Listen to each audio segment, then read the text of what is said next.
အားလုံးပဲမင်္ဂလာပါဒါကဗီဒီယိုကဒီနေ့မှာတော့ဒီမှာ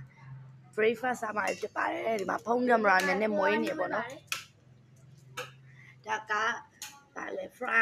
fried rice ပေါ့နော်သမင်းကြော်ပါဗီရောပါဒါကကြတော့ဒါ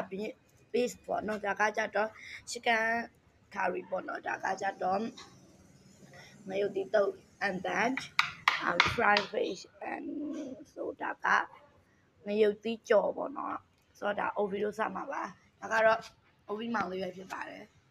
ဒီမှာပါဒါဗီဒီယိုရဲ့အိမ်လေးပဲဖြစ်ပါတယ်ဒီမှာပါကြည့်ပါဒါဗီပါ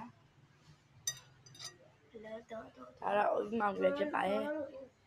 ဆိုတော့ဗီဒီယိုစားတာလေးကိုတစ်ချက်ကြည့်ပေးကြပါအောင်ဒီမှာပါ